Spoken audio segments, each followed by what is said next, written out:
as bizarrices do UFC 297 com Laerte Viana na bancada Três Tapinhas. Três Tapinhas.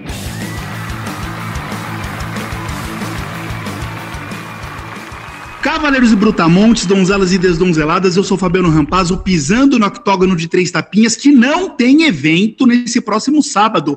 Por isso, temos nesta edição uma presença ilustre, né? Um famoso, temos uma celebridade do YouTube na cobertura do MMA, hoje em Três Tapinhas. Laerte Viana, do canal Laerte Viana. Ô Laerte, como é que chama o teu canal? Bem-vindo. Se apresenta aqui para quem não te conhece. Eu duvido que não tenha alguém que não te conheça, que esteja ouvindo a gente, mas vai que tem algum lunático aqui. Então, fale um pouco de você e muito bem-vindo por trazer e abrilhantar o podcast Três Tapinhas com a sua presença e a sua bonita voz. O Laerte tem uma voz sedosa. Bem-vindo, Laerte. Obrigado pelo convite, Barbie, rapaz, o Igor que tinha me chamado aqui no WhatsApp. É um prazer estar participando com vocês, um projeto novo, e é sempre gratificante poder colaborar com o MMA como um todo, né? Ainda mais com a galera que entende, o papo sai natural. Laerte Viana na área, o nome do canal, super criativo, né? Porque eu resolvi usar o nome quando eu saí do Super Lutas. O seu bordão. E foi algo natural, mas o que eu pensei foi, se eu criar um nome novo, um nome aleatório, até a galera entender que sou eu lá dentro pode demorar mais. Então, eu falei, se eu usar Laerte Viana na área, pelo menos as pessoas já vão saber quem que tá falando lá. Vão clicar ou não, mas pelo menos vão saber. Então, foi super criativo por causa disso, nome genérico, mas acabou dando certo e o pessoal acompanhou o canal, então fiquei muito feliz. Obrigado pelo convite, vamos bater um papo aí, porque tem alguns assuntos espinhosos para a gente falar hoje. Vamos lá. Obrigado pela presença. Pessoalmente, eu acho o nome do canal muito acertado, porque foi na esteira, né, a tua presença maçante ali, né, no Super Lutas, e o bordão deu nome ao teu canal, eu achei um golaço. E o que a gente vai falar nessa edição de Três Tapinhas, Laerte? Fundamentalmente, sobre o UFC 297 e as suas bizarrices. Foi um evento esquisito. O primeiro evento numerado do ano foi esquisito. Então a gente vai tirar todos os espinhos da garganta, eu, você, o Igor Meloto, o João Barbie, o Capitão Carisma, né? Tudo que tá entalado do UFC 297 a gente vai trazer para cá, fora umas perguntinhas capiciosas aí que eu selecionei para ir para cima do Laerte Viana. Quem está ouvindo a gente no YouTube, saiba que estamos no Spotify. Quem está ouvindo a gente no Spotify, por favor, se inscreva lá no canal do YouTube. Aliás, inscreva-se aqui. Você que está ouvindo a gente, inscreva. O Laerte, ele me ensinou a ficar pedindo inscrição. Como é que é? Ativa o sino, tudo isso. A gente não fala isso à toa, né, Laerte? Isso é importante, né? Faz a diferença no fim do dia. A inscrição, o like, o sininho. Então tá aqui eu que nem uma matraca aqui. Meloto, bem-vindo, tá feliz com essa presença ilustre que a gente tá aqui? A gente tem um Big Brother aqui com a gente hoje, cara. Pô, cara, eu nunca tive tão feliz na minha vida, velho. Pô, finalmente alguém bonito aqui nesse podcast, né? Até minha mãe acha ele bonito, esse homem aí. Obrigado pela presença, cara. Obrigado mesmo, viu? Tamo junto aí. Ô, capitão, e você? Tá... Acabou o respeito. Acabou o respeito. Capitão, chega junto, né? Seja bonzinho com os convidados, por favor. Vai lá. Meu amigo, imagina se eu vou ser qualquer coisa além de bonzinho com o grande Laerte Viana. É um privilégio ter você aqui, meu amigo. Mas, quero dizer que eu sou o cara mais bonito deste podcast. Se você está aqui querendo tomar o meu lugar, vai ter problema. Vai ter problema, hein? Estão de olho. Essa é uma polêmica que vai ser fácil de desfazer, porque a gente anseia aqui, Laerte, em algum momento abrir câmera, por hora a gente é só áudio, né? A gente anseia abrir câmera e aí acabou a polêmica, né? Todo mundo vai ver quem que é bonito e quem que é feio aqui. Eu tô muito tranquilo nesse lugar, nessa conversa. Eu também, dono de uma beleza exótica. Vamos para seguinte, né? Vocês concordam? Fala quem quiser falar primeiro. Vocês concordam comigo com o que eu falei na abertura? Que o primeiro evento numerado do ano foi esquisito? Ou eu tô exagerando, ou eu tô sendo cri-cri? Foi muito estranho.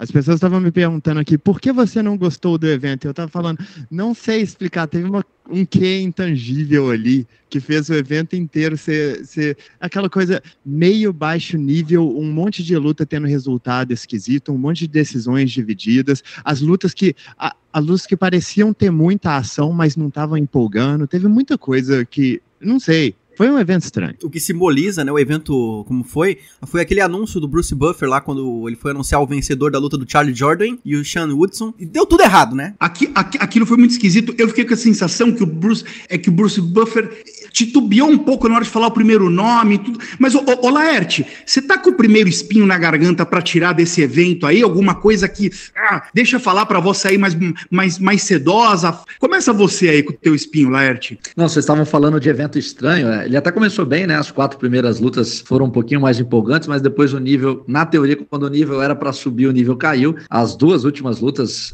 por mais que tenha tido toda a controvérsia no main event, teve aquele sangramento, mas tecnicamente foi uma luta bem abaixo da crítica também, o Sean Strickland e o Dricus Du Plessis. O Du Plessis a gente já tá acostumado, né? Aquele jeitão maluco dele, é o melhor lutador do mundo, aquela grosseria dele que acaba dando certo só nele, se fosse um outro lutador talvez não daria, mas eu realmente concordo com vocês, achei esse card, tudo bem que no papel também não prometia muita coisa, né, e eu acho que acabou sendo compatível com a expectativa que tínhamos em relação a ele, né, a maior promessa poderia entrar no ranking, o Mike Malott também garoteou ali, também teve um final bizarro, né, dominando a luta inteira e entregar pro Magny ali, faltando coisa de 1-2 minutinhos, então eu acho que é a representação, isso que o Meloto citou do Bruce Buffer confundindo ali o árbitro, levantando a mão do cara errado, é tudo a representação do quão estranho foi esse primeiro pay-per-view de 2024.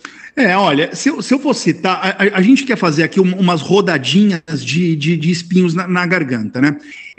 O meu primeiro espinho na garganta que eu quero tirar com relação a esse evento é que eu senti o evento cansativo. Ele é um evento que começou mais tarde aqui para nós brasileiros. Terminou muito tarde também, né? Porque, assim, das 12 lutas, 7 foram para a decisão. E não me entendam mal, eu não acho que uma luta que vai para a decisão é necessariamente uma luta ruim. Se eu for fazer um ranking das minhas 10 lutas preferidas da história do MMA, muito provavelmente mais de 50% serão lutas que foram para a decisão. Só que as lutas, dessas 7 lutas que foram para a decisão, a grande maioria foi sonolenta, modorrenta, chatinha. Então, essa foi a primeira coisa que eu fui percebendo, cara, um evento que podia ter sido mais flashdown, mais impactante, mais surpreendente. Não, sim, foi aquilo,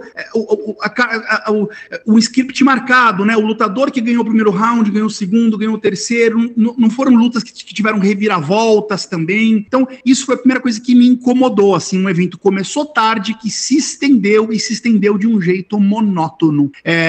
Capitão, quer falar o teu primeiro espinho aí? Que você quer tirar da garganta? Cara, primeiro espinho da vez é pro Ramon Taveras, que venceu a luta em cima do Serrei Sidney. E qual que é o negócio? Eu acho que não só, beleza, se você olhar a luta, vamos dizer que você não tem qualquer contexto, você entra pra assistir o evento, assiste a luta e pensa, aquela luta realmente foi muito parelha, dá pra pontuar pra qualquer um, mas eu vou dizer assim, que uma esmagadora maioria das pessoas da mídia especializada pontuou pro Sidney. Mas se fosse só o resultado, seria só uma reclamação básica, o negócio é todo o contexto que levou ao resultado, né? Porque o Sidney acertou uma revanche imediata contra um cara que ele tinha nocauteado na luta no Contender Series, ou seja, já é uma coisa que ele não precisava ter feito. Depois acertou a luta depois que o Taveras não bateu o peso por meia categoria. Aí o Sidney enfrentou o inferno no primeiro 1 round e meio, conseguiu virar a luta, pra mim virou claramente a luta pra sofrer com um resultado que, beleza, não foi um resultado incorreto, mas eu não acredito que tenha sido o resultado certo também. É aquela coisa que fica naquela margem, assim, que, sim, dá pra você ver a vitória do cara, mas não é o resultado ideal, não é o resultado mais fácil de ver.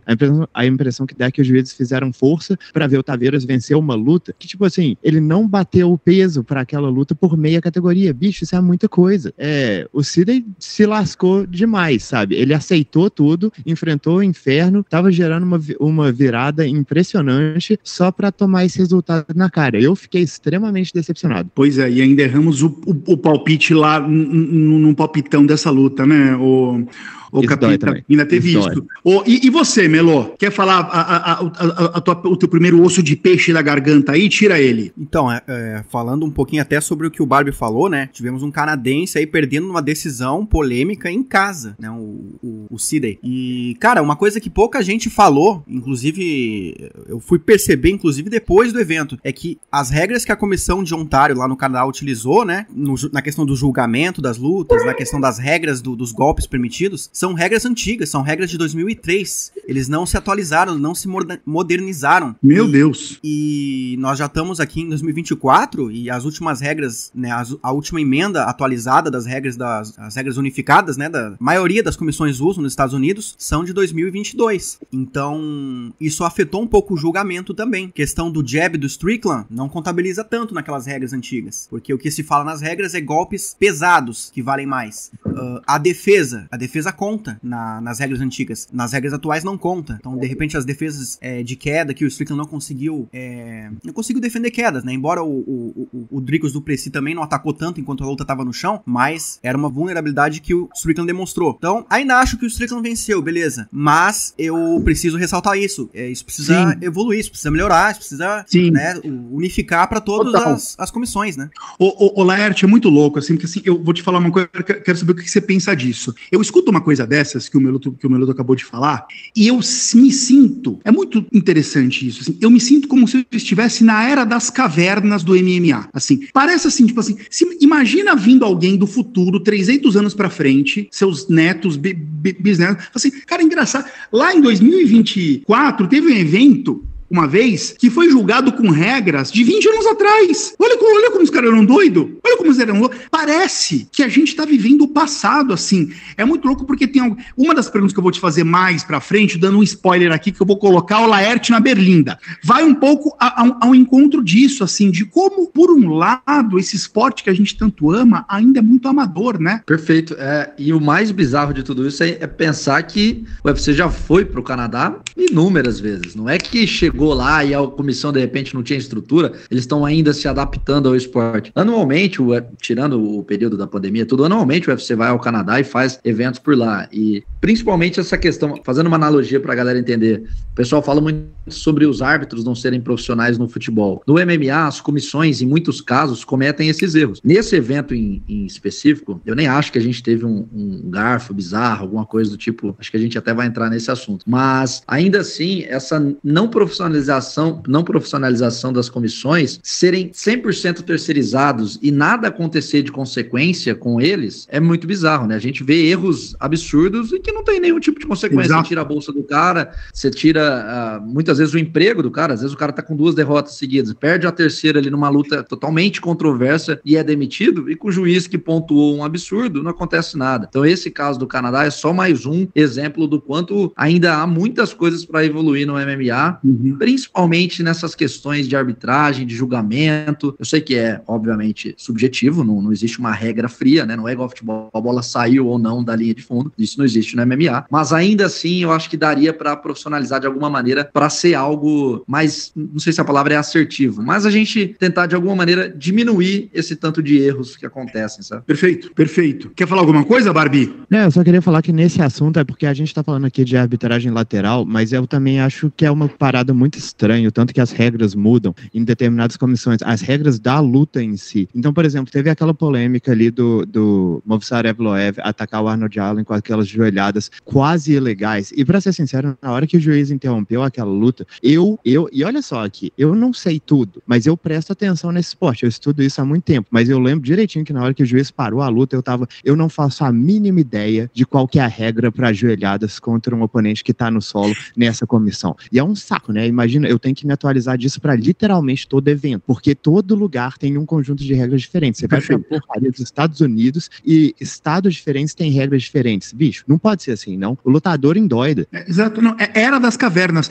Ô Laerte, tem alguma coisa específica desse evento que você queira falar?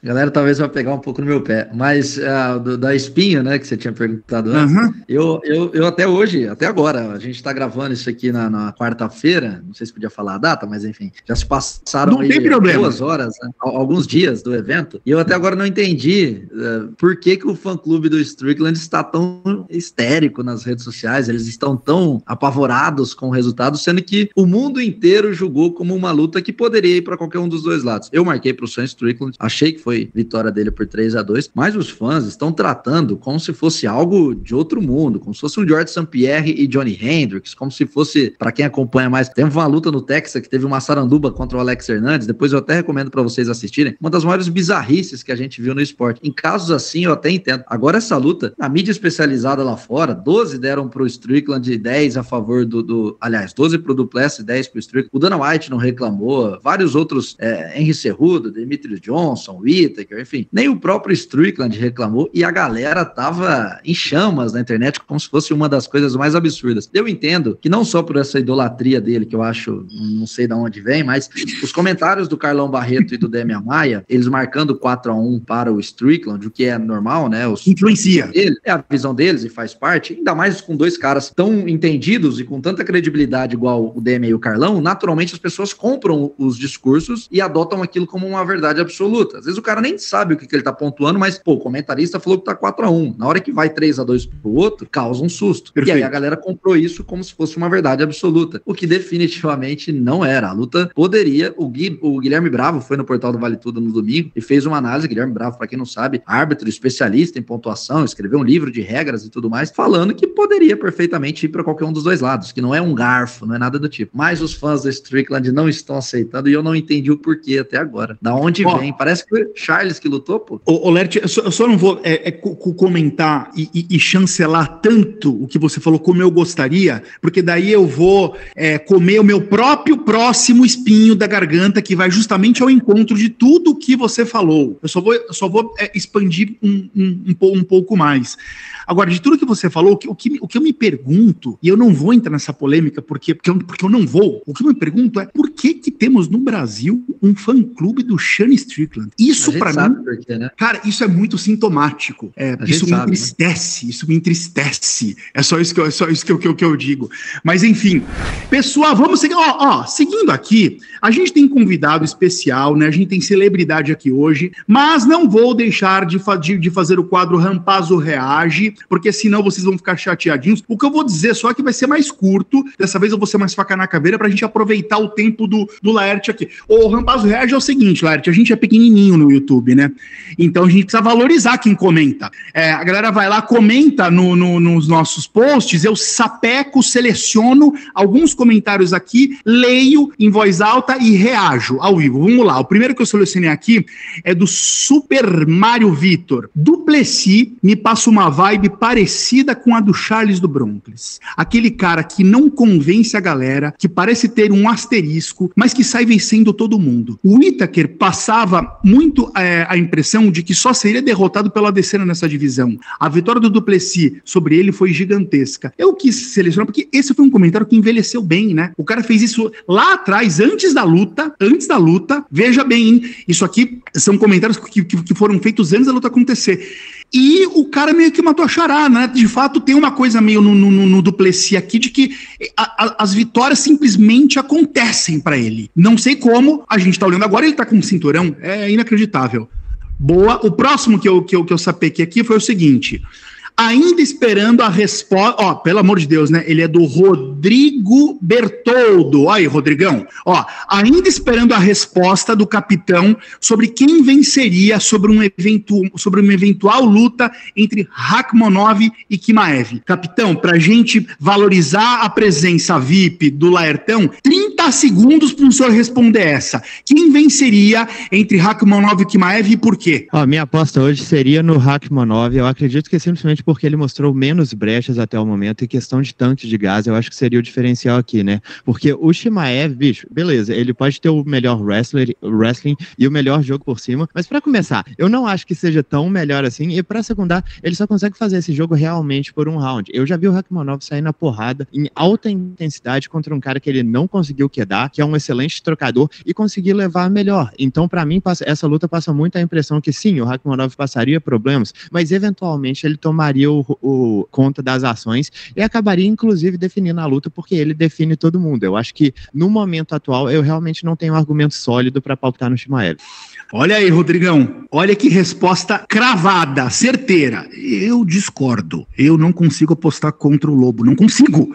Mas ok, capitão, Capitão falou, tá falado. E o último comentário que eu salpiquei aqui é do Pablo Fernandes. Olha que legal isso aqui, galera. Ótima análise do Capitão, do Plessis via grosseria, como bem pontuou o Laerte aqui. E Strickland tem dificuldade com essa galera mais bruta. Mas aí ele vem aqui, aí ele me chama na chincha. Agora é o seguinte, Rampazzo, bota esse homem, o Capitão, para fazer 2 análises às vezes. É evento numerado, rapá. Luta boa não falta. Cadê a análise de Allen versus Evloev? Só 30 minutos de podcast, seus vagabundos. Veja bem, hein? Vamos lá. Ó, Pablo, primeiro é o seguinte. Vagabundo a gente mesmo. A carapuça serviu, tá? Agora tem o seguinte. Você foi um visionário aí, porque a gente anda estudando, de fato, a possibilidade de fazer, dependendo do evento, mais de uma análise de luta do Capitão Carisma. Já vou dar um spoiler aqui, que no UFC 300 o Capitão Carisma vai trabalhar em triplo. Ele vai fazer 3 análises de luta no UFC 300, em homenagem aos 300, aos 3 tapinhas. Pegou 3? Genial.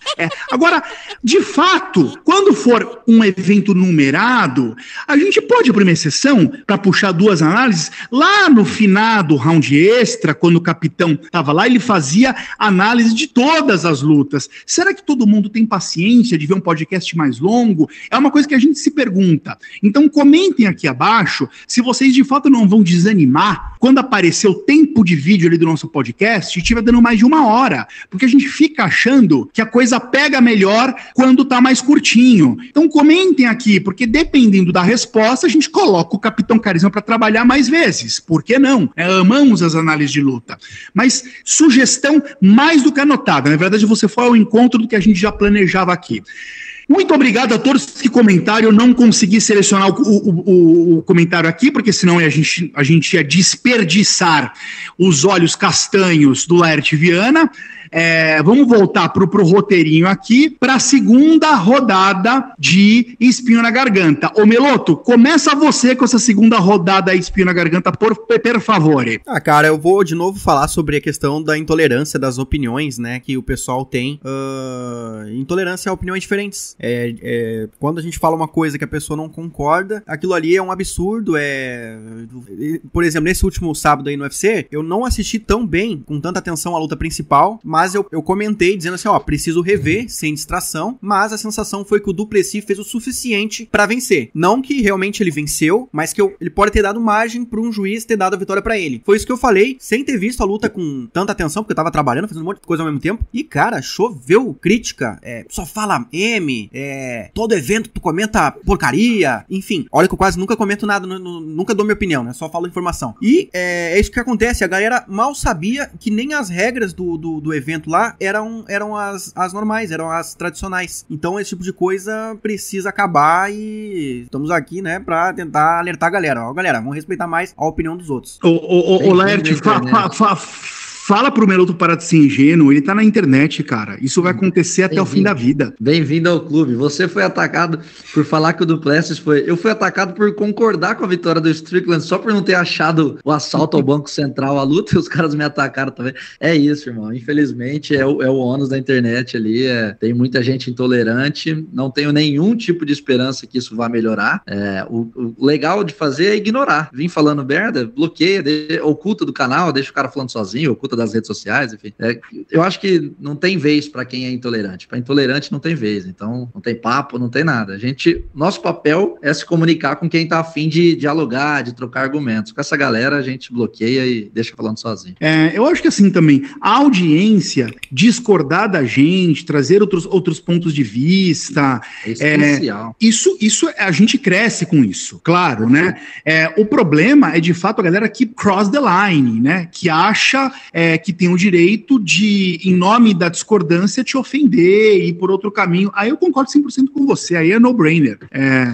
Porque a troca de ideias, né, cara, os argumentos são super válidos. Até esses dias um rapaz me deu um argumento lá, que eu não tinha parado pra pensar num vídeo, eu falei, pô, você tá certíssimo, cara, eu não tinha parado pra pensar por esse lado, eu concordo com você, olhando agora. Então, assim, o cara vem, apresenta, fala, eu acho que você falou besteira, tudo bem, não tem problema o cara vir falar, eu acho que você falou besteira. Mas há maneiras de falar isso, né? Tem gente que vem com pedras, e palavrões e uma coisa.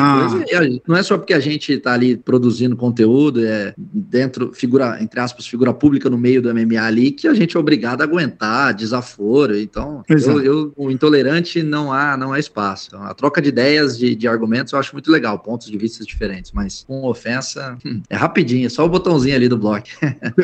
Tá certo, fechamos 100% nisso. Olha só, o meu segundo espinho na garganta, que eu até fiz suspense ali, porque conversava um pouco com o espinho que o Laerte tirou, é o seguinte, eu acho o seguinte, de modo geral, essa é uma reclamação que eu faço há muito tempo, que o termo garfo, ele tá extremamente desgastado, eu acho que ele foi se desgastando ao longo do tempo, e as pessoas começam a usar de um modo muito equivocado, tanto para lutas quanto para rounds. E quando eu falo as pessoas, eu falo todo mundo, os produtores de conteúdo, jornalistas que cobrem na televisão, lá atrás, já no canal Combate, agora na transmissão oficial, nós aqui que estamos no meio do social, e às vezes a gente tem que pensar um pouco antes de usar esse termo garfo, porque garfo é um eufemismo para roubo, é isso, né? Garfo é um eufemismo para roubo.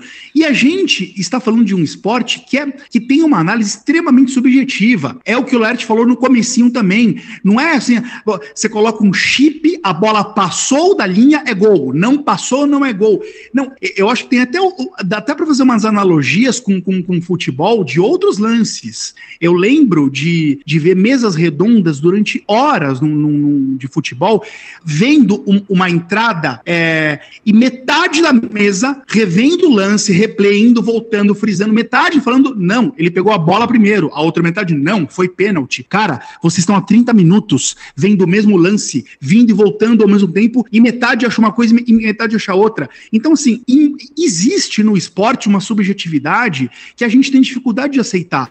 O MMA tem isso de sobra. Como que você vai mensurar, tipo, se aquele golpe teve um pouco mais de impacto e valeu mais do que os outros dois que o adversário deu ou não? Eu posso achar uma coisa, o Meloto pode achar outra, o Barbie outra.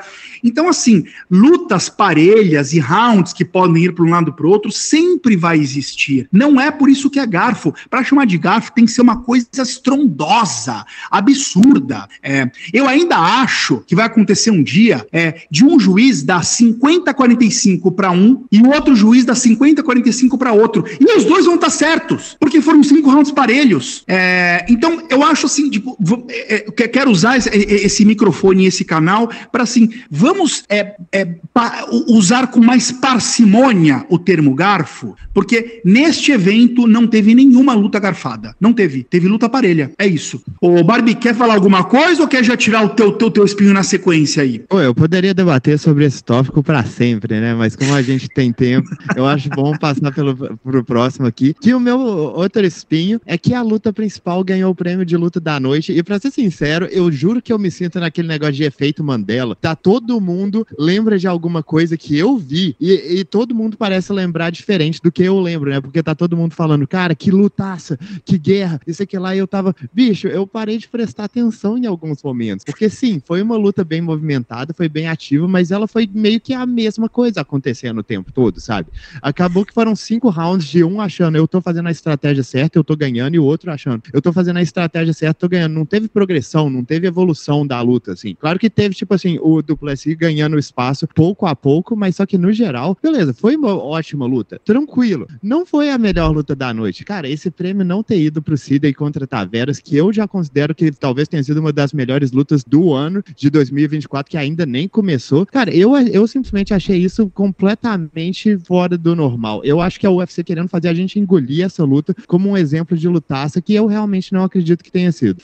Eu acho que até uma coisa meio efêmera, assim, que o público confunde muito, se não tivesse aquele sangramento no rosto do Strickland, porque o sangue dá a falsa impressão de uma anarquia, de uma pancadaria, de que a luta foi super agressiva, uma guerra, pra né? Quem tá assistindo, quem olha de fora e vê, chega lá e vê o cara todo ensanguentado, fala, caramba, que guerra. O corte foi causado por uma cabeçada, né? Então, assim, eu acho que até esses ingredientes acabam maquiando o que foi a luta. Ô, Laerte, aproveita e já tira o teu próximo espinho aí. ficou main event, né, cara? E não pelas duas em si, a Raquel Pennington e a Mayra Shintara, porque eu acho que elas entregaram o que estava ao alcance, mas a categoria peso galo feminina é algo assustador, né? A gente ter a Raquel com todo o respeito que ela merece, é muito legal ver a atleta conseguindo os feitos e chegando no ápice que o esporte proporciona, que é ser campeão do mundo, ainda mais no UFC. Então, pô, legal demais pela conquista. Mas pensando no lado da empresa, dos fãs, questão de dinheiro, popularidade, você ter a Raquel Pennington como campeã do mundo em 2024 é um pouco preocupante, né? Então,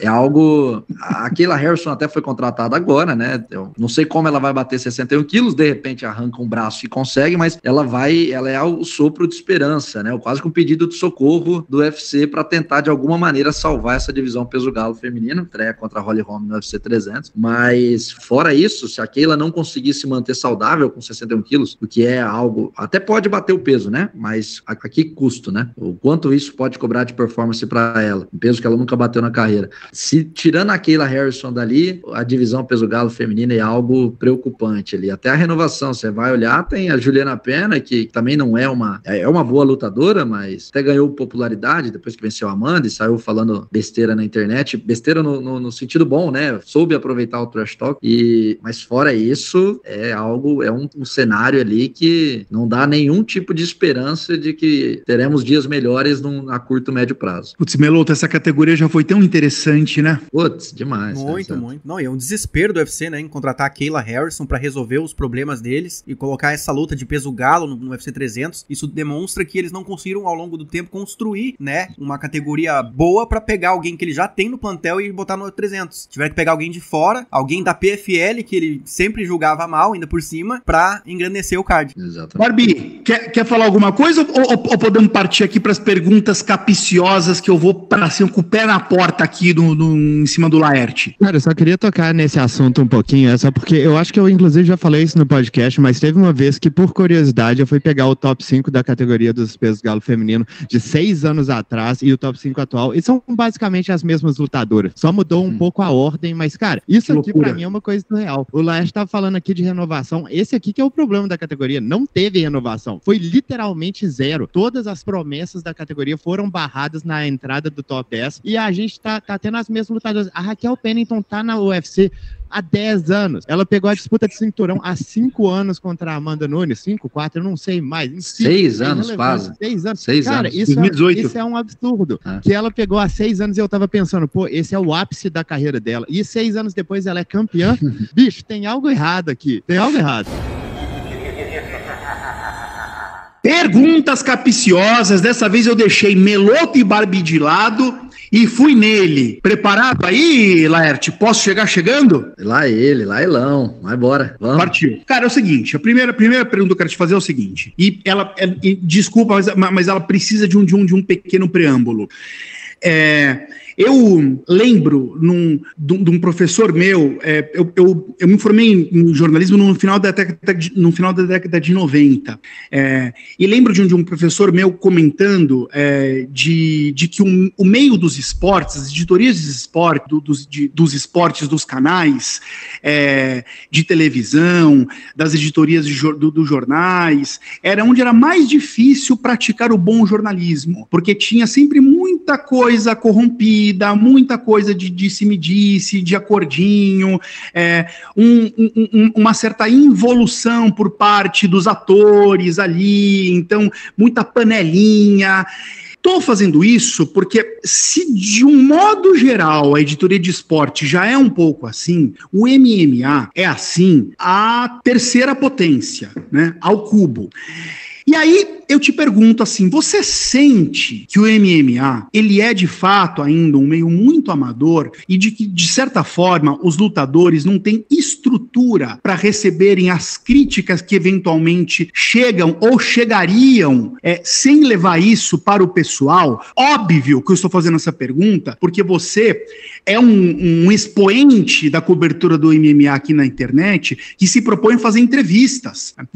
Você se propõe a dar voz dar um microfone pros lutadores. E eu vou dizer aqui uma coisa que a gente não combinou, né? O Leandro não estava nem sabendo que eu ia fazer essa pergunta. Eu sinto você, às vezes, com dedos e faz, e dá uma volta para fazer aquela pergunta, assim, fala assim, cara, assim, a sensação que eu tenho é que ele pisa em ovos, porque ele, infelizmente, eu acho que ele sabe onde ele tá pisando.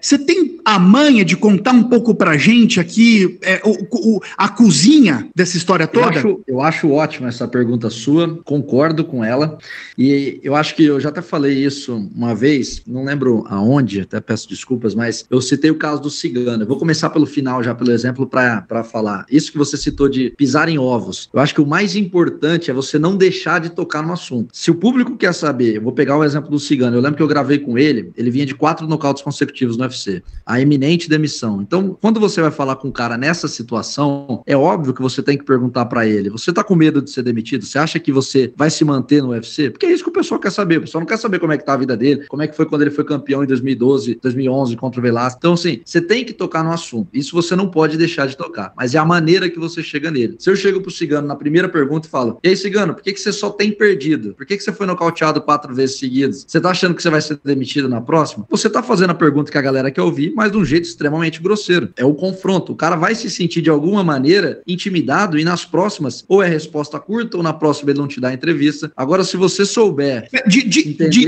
Desculpa te cortar. A sensação que eu tenho é que se você faz uma pergunta dessa... Não digo nem grosseiro, se você é muito assertivo, não só o Cigano, mas outros lutadores. O Laerte pergunta desse jeito? Não vou falar com ele. O próprio público também, tirando aquela parcela da galera que a gente tá falando das redes sociais que é agressiva, o público não quer ver o convidado constrangido na pergunta, né? Ele quer ver um bate-papo solto e escutando o que o cara tem a falar. Uhum. Então, naturalmente, quando você chega pro Cigano e fala, Cigano, o que de repente tá acontecendo que as coisas não estão dando certo pra você estar nessa sequência ruim de resultados? É a mesma pergunta. Por que você tá perdendo tanto? E o que de repente não tá dando certo? É exatamente a mesma pergunta, só que de maneiras diferentes. Em relação ao seu futuro, Cigano, você acha que... A gente sabe como é que é a questão do UFC, né? Não tem uma métrica, mas geralmente quando o cara vem de 4 derrotas, a corda começa a apertar, você se sente nessa situação de que qualquer momento pode respirar novos ares? É a mesma pergunta de, Cigano, você vai ser demitido? Eu tô usando esse exemplo do Cigano porque foi muito emblemático pra mim, porque foi eu tava começando isso na época, era 2021, e era uma situação delicada, porque não é um bate-papo solto. O cara tá 24 derrotas, não tem coisa legal, alto astral pra você falar numa situação assim. Então você tem que saber tocar. O que eu sempre falo pra galera, quando as pessoas me perguntam, a crítica, quando tem que ser feita, você faz, mas é de maneira educada. Bruno Blindado talvez seja hoje o cara que eu tenho a melhor amizade no meio do MMA. A gente troca ideia em off aqui, o cara o dia inteiro, ficou mandando besteira no WhatsApp, porra toda. O cara muito gente boa. Quando ele foi enfrentar o Alex Poatan, eu disse que eu achava que o Poatan seria favorito. E ele assistiu o vídeo, porque ele me falou. E não ficou ofendido, porque ele entendeu a maneira que eu falei as coisas. Charles, a mesma coisa. Fui no podcast e falei, na minha opinião, o Charles seria azarão contra o Islam Makhachev, antes de acontecer o lance do corte. Expliquei o porquê. Uma semana depois eu tava gravando com o Charles, entendeu? E a galera vê, a galera tem alcance, então o pessoal chega neles. O próprio Charles já me falou uma vez num restaurante, a gente em Goiânia, falando, eu vi seu vídeo lá, você falou, não concordo com aquilo. Mas assim, é a maneira que você fala. Você não precisa ser agressivo no embate a todo momento. Você dá a sua opinião de maneira respeitosa. Então eu nunca tive problemas. Tem um lutador, que eu não preciso citar nomes, que não é acostumado a receber críticas, não gosta, e parou de me dar entrevista. Me deu algumas entrevistas, e quando ele falou umas besteiras, eu fui contra, e da mesma maneira respeitosa que eu já critiquei diversos outros lutadores, eu critiquei na minha visão, né? Não falei que estava certo, nada. E aí ele até fez um vídeo falando que os youtubers não entendem nada, e etc. E parou de me dar entrevista, parou de responder, e não tem problema também quanto a isso. Não vou borrachinha? Deixa a galera entender. Mas, e nunca tive nenhum tipo de problema, sempre tratei o cara bem. O cara também, todas as vezes que gravou comigo, me tratou bem também. Então, assim, a relação entre nós sempre foi muito tranquila. Mas tem, de fato, é o ser humano, né, cara? Ninguém tá acostumado a levar críticas, a receber críticas. Alguns aprendem a lidar melhor com isso do que outros. Os que não conseguem, de alguma maneira, levam pro coração. Os que já estão acostumados, que entendem que faz parte da profissão e do jogo, conseguem levar de uma maneira mais saudável. Perfeito. Mas o que eu queria pontuar é que em outras áreas da sociedade, esse tipo de relação com a imprensa é mais saudável. Nos esportes isso piora e no MMA piora mais ainda. Eu lembro até do Marcelo Alonso, num podcast que ele participou do 6º round, se não me falha a memória, faz tempo, dizendo que no começo da carreira dele, como fotógrafo, ele chegou a ser ameaçado, ser agredido, né, por lutador. Aí naquela época ainda, né? As coisas evoluíram bastante lá pra cá. E que continua evoluindo, né, Laerte? Porque o bom jornalismo, isso é legal os lutadores entenderem, ele joga a favor do esporte como um todo. Todo mundo, todo game cresce com críticas, com opiniões diferentes, com contraditório. Desculpa, até para completar essa história que você está falando, de frequentar os ambientes, aconteceu um caso muito emblemático agora no UFC São Paulo em novembro. Eu tinha gravado com o Alex Poatan e o Alex Poatan criticou a postura do Caio Borralho no UFC. E eu subi o corte na segunda-feira que começou a Fight Week do UFC São Paulo, subi o corte meio-dia no canal. Na hora que o corte subiu ao ar, eu estava literalmente filmando o treino do Caio Borralho na Fight Nerds em São Paulo. No meu canal, subi numa thumbnail descendo a madeira no Caio Borralho. E eu tava com o cara lá pra gravar com ele, tava acabando o treino, eu tava pegando umas imagens pra gravar com ele meia hora depois. Meu Deus. E o Caio, e assim, não só o Caio, mas toda a galera da Fight Nerd. Tanto que aí eu gravei com o Caio, ele assistiu, tudo beleza, ele deu a versão dele. Na terça-feira eu cheguei na Fight Nerd de novo, na terça-noite, último treino, antes de finalizar a semana, o Caio me chamou e eu fui lá novamente. Todo mundo da Fight Nerds tinha visto a entrevista e de fato deu uma repercussão muito grande. A galera, o fisioterapeuta que tava lá, os outros parceiros de treino, a galera comentando, e eu ali no meio. No começo eu até pensei, puta, essa galera vai achar que eu tô querendo plantar o caos, né? Mas o pessoal entendeu que a minha posição como jornalista foi o Poatan que falou, e eu tenho que, perfeito, de alguma maneira, replicar aquilo. E a galera entendeu, isso que eu achei muito legal. Na academia toda, o pessoal, tudo de boa. Eu até pensei, falei, putz, a galera vai olhar e falar, pô, o cara tá aí soltando um negócio contra o Caio e tá vindo aqui agora. E eu não tava soltando nada contra o Caio, tava apenas dando voz à opinião do Poatan. Então, é um exemplo de como a galera no mundo hoje tá começando a entender um pouco mais o papel da mídia, tá ligado? Claro que ainda precisa evoluir em alguns pontos, como um todo, mas esse exemplo da Fight Nerds eu achei muito bacana, eu achei muito legal de como o pessoal tá sabendo separar. Mas o Caio Borralho, ele é um ponto fora da curva também, né? Aquele menino é diferente. Exato, concordo. Aquele menino é diferente. Eu até cunhei o apelido dele aqui de o Dr. Sócrates do MMA. Genial. Né? O Sócrates, para quem não sabe, era um jogador de futebol do Corinthians, da seleção brasileira, que era formado em medicina, que era médico. O Caio Borralho, ele começa a dar entrevista, eu sinto que eu tô tendo uma aula. Menino é diferenciado mesmo. Fala aí, capitão. Pô, o que eu queria falar muito a respeito disso é que, tipo assim, pra você ser lutador profissional, acho que não tem como. Você tem que ter um pouco de ego, porque é muito essa questão de... você tem que ter. Porque é muito essa questão de eu vou subir lá e eu vou fazer outro homem se subjugar a mim, sabe? Você tem que ter uma mentalidade... eu sou melhor na frente de milhares de pessoas. Não tem como um cara desse ser despido de vaidade. Não tem como. Não tem como. Então já é uma coisa... Mas, tipo assim, às vezes o que me preocupa é o tanto que esses lutadores podem parecer muito deslocados da realidade, porque às vezes é essa coisa, tipo assim, o Charles tem que saber que ele ser azarão pra uma revanche contra o Makhachev, não é porque as pessoas não gostam dele ou não acreditam nele, mas, bicho, a gente viu a primeira luta, sabe? É aquela coisa, o azarão ganha o tempo todo no MMA. Esse final de semana passado, o azarão ganhou mais lutas do que o favorito. Então, tipo assim, não é querendo dizer que o Charles não vai vencer, mas cara, você tem que ter um pouco de noção em saber que esse não é o resultado mais provável pra gente que tá na expectativa pra luta. Isso não quer dizer que a gente torce contra, isso não quer dizer que a gente aposta contra, bicho, aposto no Charles, torço pro Charles com todo o meu coração, mas eu não acho que ele seja favorito pra essa luta, e eu preciso também que o lutador entenda que é isso, sabe, que é isso, que você não vai ser favorito pra algumas lutas, mas que você pode acreditar em você e você pode entrar lá e ganhar como azarão. Perfeito, e capitão, só colocar uma tinta no que você falou, que é de suma importância, foi muito bom você ter pontuado isso, que eu fiquei desconstruindo aqui as outras áreas do setor, que o esporte é diferente, todo mundo tem mais mimimi no esporte, no MMA tem mais ainda, mas o MMA é um esporte em que um cara quer tirar o dente do outro na frente de milhões de pessoas. De fato, tem um asterisco mesmo esse esporte que a gente tanto ama, ou não é, Meloto? A gente tem que tentar não ser grosseiro, não ser agressivo na forma como a gente vai falar, e o restante as coisas vão acontecer naturalmente, os lutadores vão entender, né, o nosso posicionamento, nem sempre a gente vai apostar a favor deles, mas a gente torce pelo Brasil, eu pelo menos torço, porque se a gente não, se o Brasil não tiver resultados positivos, infelizmente o esporte vai começar a perder visibilidade igual o boxe. Então eu sou a favor de sempre a gente estar monitorando os resultados, inclusive, né, e é isso. Perfeito. Perfeito. O Meloto é um otimista. Ô, Laerte, é o seguinte, eu vou para a pergunta capiciosa número 2, que é o seguinte. Ó, Laertão, momento tietagem aqui, tá? Porque a gente quer saber os bastidores da decisão de você partir do Superlutas para esse voo solo no canal Laerte Viana na área, né? Conta um pouco dos bastidores dessa decisão. Você chegou a ter um pouco de medo? Teve investimento por fora? Teve algum tipo de boicote de alguém? Conta aqui pra gente o que você nunca revelou pra ninguém aqui. Cara, essa decisão, na verdade, ela já poderia ter sido tomada um pouco antes, se não fosse exatamente o medo que você citou. Eu tinha um receio muito grande em relação a isso.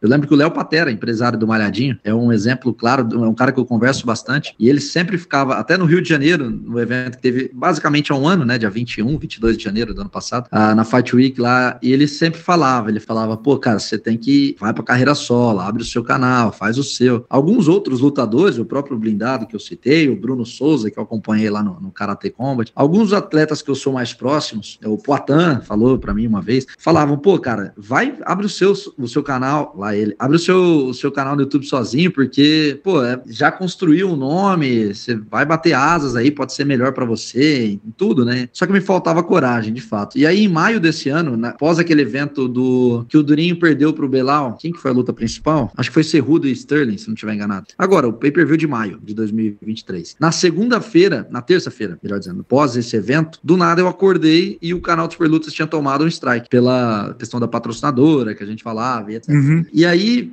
uma semana sem poder postar nada. Eu falei, pô, eu não posso ficar uma semana parado, né? E se eu não tava enganado, tava próximo do evento do Charles, alguma coisa assim. Então era uma semana que tinha que se manter. Ia ter evento do Malhadinho no final de semana, enfim, era um evento que eu tinha que trabalhar, não podia ficar uma semana parado. Aí eu pensei, bom, vou abrir esse canal que eu tô agora, ele era um canal pessoal que eu só assistia vídeos, não tinha nada, zero. Não tinha nenhum inscrito, não tinha nenhum vídeo, nada do tipo. Eu falei, vou começar a produzir ali só durante essa semana. A ideia é eu vou medir a febre, dependendo do que acontecer, né? Nesse meio do caminho eu também tive alguns entreveros no Superlutas, que eu prefiro nem expor publicamente, porque talvez não seja ético da minha parte, mas que acabaram me motivando. Eu falei, porra, é isso, cara. E aí, em uma semana, no canal, que era pra ser provisório, já tinha vídeos batendo 30, 40 mil, assim, no segundo dia tinha vídeo batendo 25, 30 mil, e foi uma parada 100% orgânica, porque eu coloquei no meu Instagram, no meu Easter, avisando pra galera, tal. As outras páginas viram, inclusive o Meloto, e sem eu pedir, a galera veio, começou a publicar, Knockout Stars, o MMA Hoje, o Renato falou no sexto round, eu não tinha nenhum tipo de relação com o Renato, o Coutinho sim é um cara muito bacana,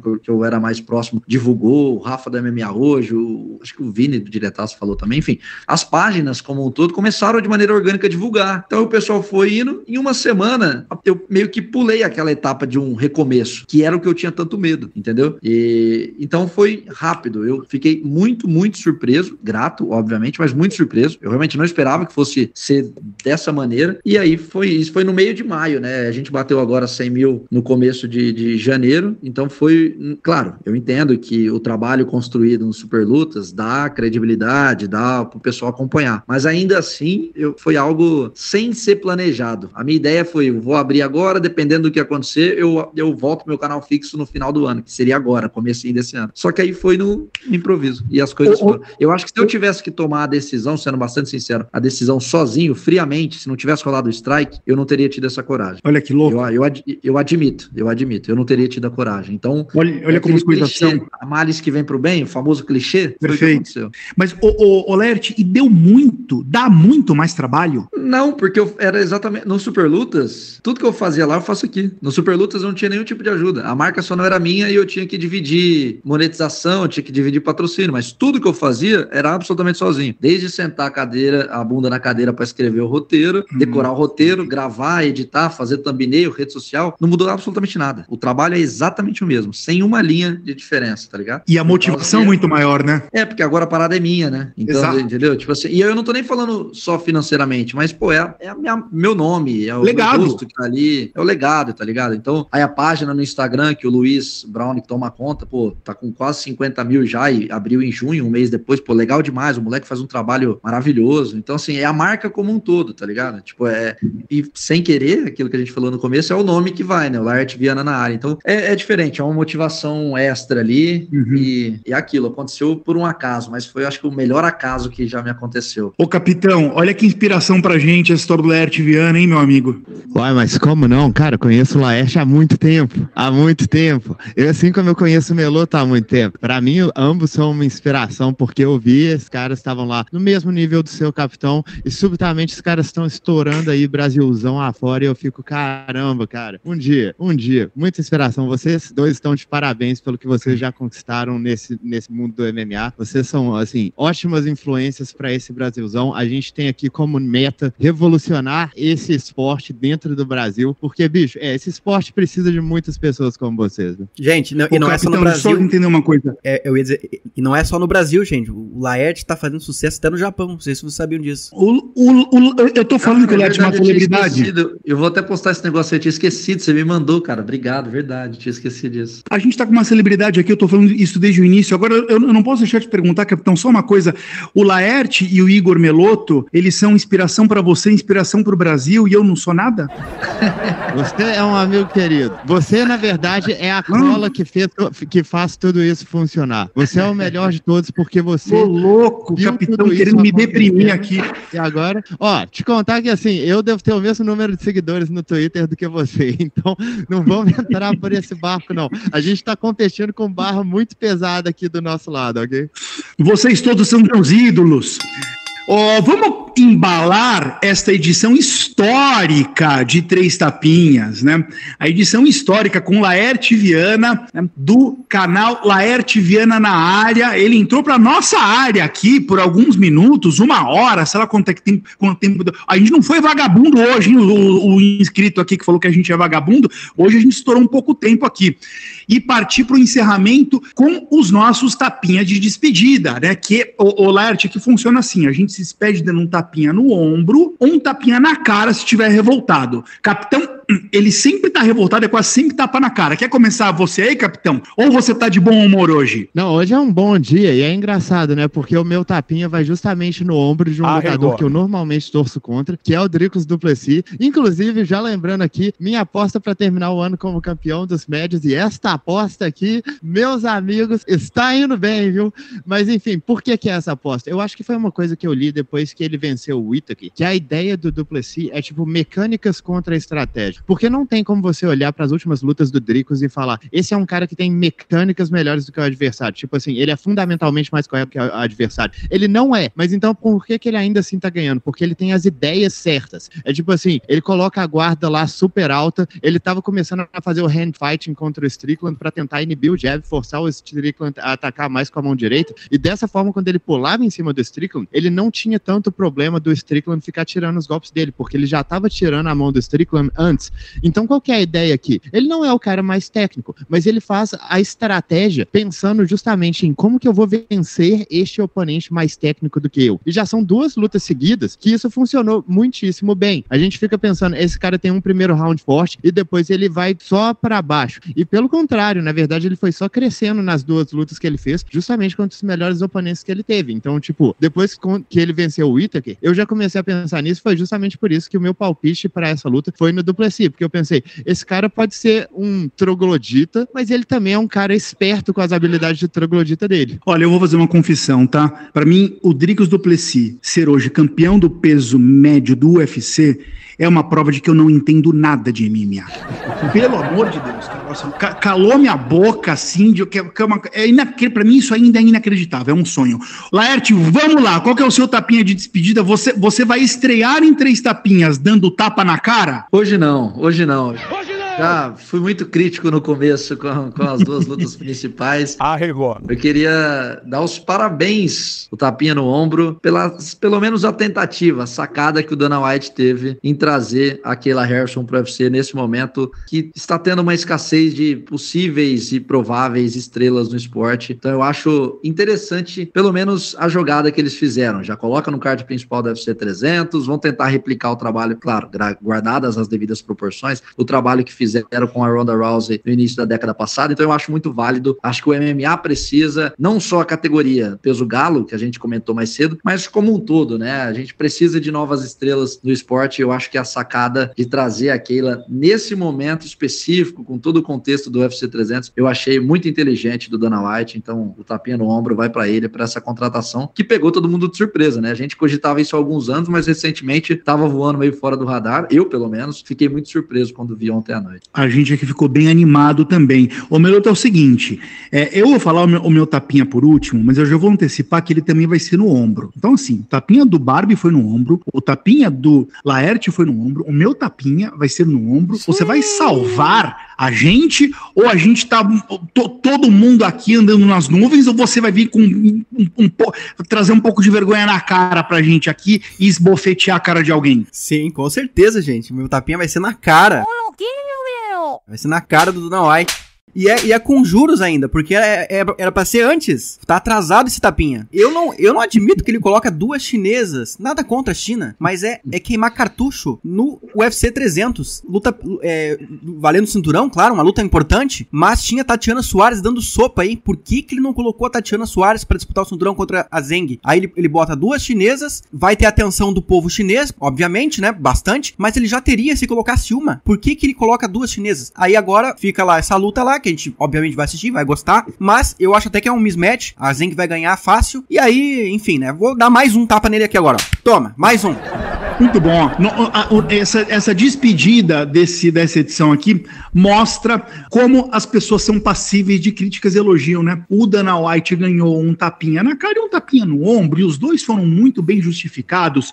Eu vou me despedir com um tapinha no ombro dele, Laerte Viana. Cara, tapinha no ombro vai pra você, pelo trabalho que você constrói nas redes sociais aqui, já desde a época do Super Lutas, teve até essa revelação aqui de que eu vou confessar pra você que eu achei que tinha toda uma equipe por trás que te ajudava e tudo, e eu vi que era mão na massa lá, né?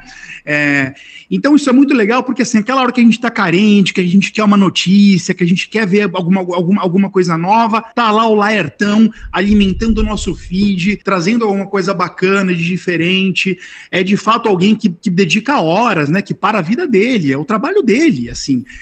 Então acho muito legal a gente valorizar, prestigiar, se inscrever lá no... Eu acho improvável que alguém que esteja ouvindo este podcast, porque a gente é pequenininho ainda, não seja inscrito no canal do Laerte Viana, mas se houver, né, faça essa correção agora, Laerte Viana na área. Parabéns mesmo pelo teu trabalho e por ter aceitado e ter dado essa moral pra gente aqui. Obrigado mesmo, meu irmão, um abraço. Eu que agradeço, obrigado demais, falei no começo, repito agora, é um prazer poder bater um papo com quem entende de MMA, que definitivamente é o caso de vocês, e o que vocês precisarem, se de alguma maneira eu puder contribuir, estou disposto, porque eu acho muito importante, né, ter pessoas assim com conteúdos sérios, que enriquecem o público, né, a galera que gosta de acompanhar, que quer ter opiniões, que quer ter notícias. Eu acho isso muito legal para o crescimento do esporte como um todo aqui no Brasil. Cada um de nós temos um papel importante. O Meloto aí, o que ele faz nas redes sociais é bizarro, às vezes nem a notícia ainda nem existe, ele já deu a notícia primeiro, aí daqui a pouco a notícia passa a existir. Então é realmente algo muito admirável, o trabalho que todo mundo que se dedica por esse esporte, que dentro de um nicho, né, que vai crescendo cada vez mais. Então, obrigado novamente pelo papo, o que precisarem podem contar comigo, e sucesso para